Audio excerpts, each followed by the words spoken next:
Fuel pump. And yes, we are going to do this video even though we're under a deadline of trying to make this car show at 4 o'clock. We're going to put this fuel pump in and we're going to show it to you step by step, and we're going to do it in under 2 hours. We're going to have the car back together. That's the plan. We'll see how it goes. But we are praying that this is the problem. So, fuel pump about to go in. Day 23, I think. Here's the filter for the fuel. This lays in the bottom of your tank. You want to be careful not to pop it off. Alright, time out for a second. Secure. And I'm putting the ring on backwards, so I'm now turning it back over so it's the correct way. And this ring you rotate and it secures the pump in. So we're going to do a little tapping just to bring that around and make it nice and tight, but the new pump's in the tank. Okay, even though we're under a tight deadline for this show, we're going to do this job right. This cover, we got black plastic paint. Since it's got grease on here, as you can see, we went and got Purple Power. Purple Power is a great degreaser for under your engine. So when you're down there and you get an opportunity to clean something you usually can't clean it. Got a nice little brush just to scrub it in, and we got a bottle to apply the Purple Power. So we're going to clean this up, we're going to paint it black, and we're going to get underneath here, and we're going to clean up the pumpkin and the rear axle, make that all nice and clean so our bottom tail end's going to look great. Cleaning the pumpkin up while we got access to it. Easy access.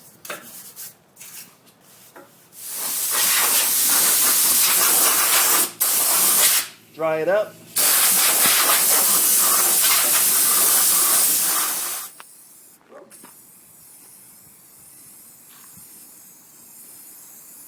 Nice black on the gas tank, as you can see it. Okay.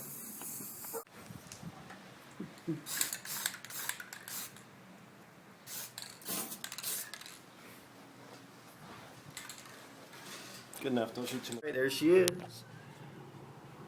Everything's all painted up and pretty, painted the straps.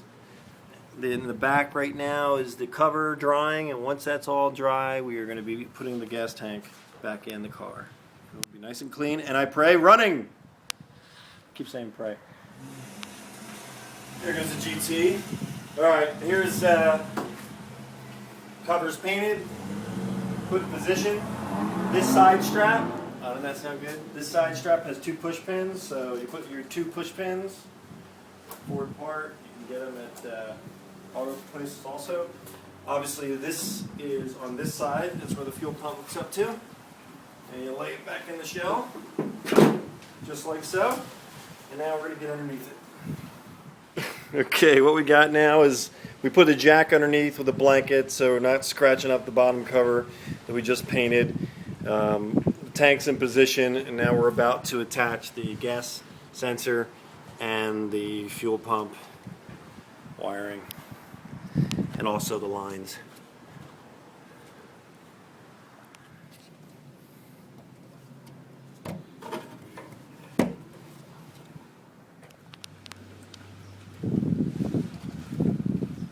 Power for the pump.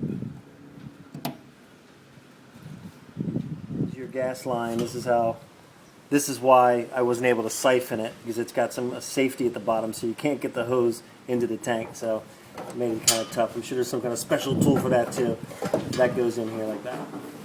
Tank's back up. The jack was a big help lifting it up right here.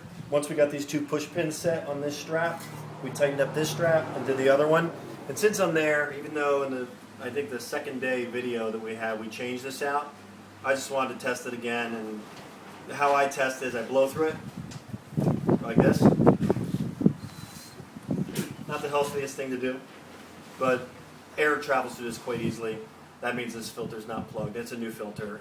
The mechanic brought it up as a concern, so even though we knew it was new, just wanted to check it just to get this out of the list of possible problems. So fuel filter is good. We're going to put it back in. This is the way we do it right here at Auto Body Man. Gas tank's back on, new fuel pump. Look how beautiful that exhaust. Look how beautiful that gas tank looks. This has all been cleaned up, degreased, and painted, and about to put gas in her to start her up. Okay, we've finished the pipe for the gas to go down, so we're putting back on the interior panels into the trunk. These little knobs are tough to find. Job complete. About a gallon of gas we put back in there. The rest of the gas went into the GT.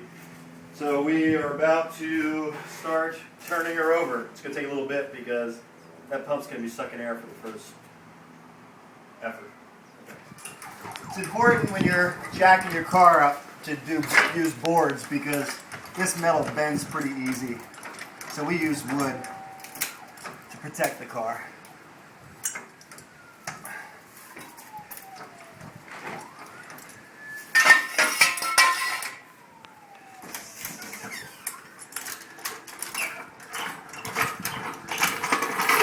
That's it. She's back on her wheels. All right, here we go. Start her up after we put the fuel pump in. It's going to take a little time because it's got to get that fuel all the way through. That's quicker than I thought. Turn the stereo off.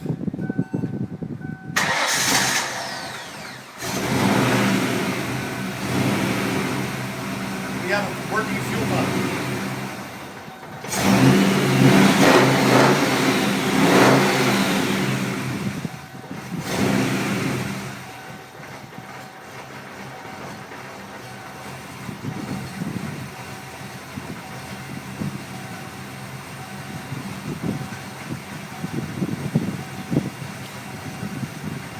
We have an idle.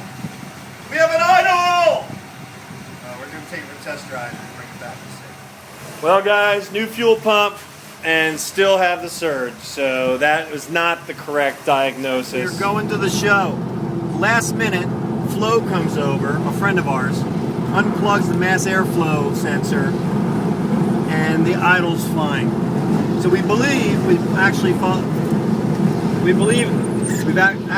the problem, and it's the mass airflow sensor, which we cleaned, but when we unplugged it, the thing idles fine. So, cleaned up the car, take a quick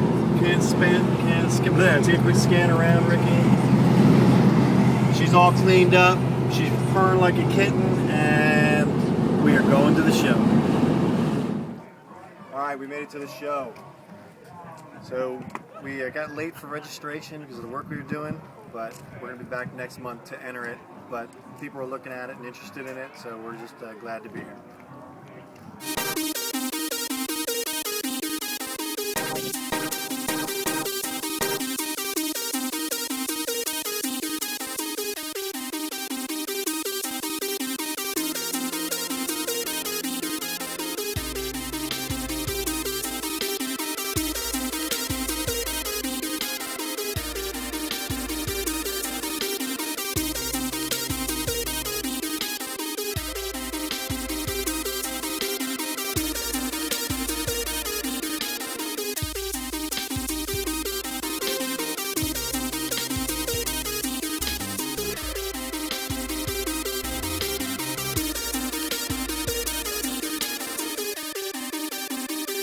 Mm-hmm.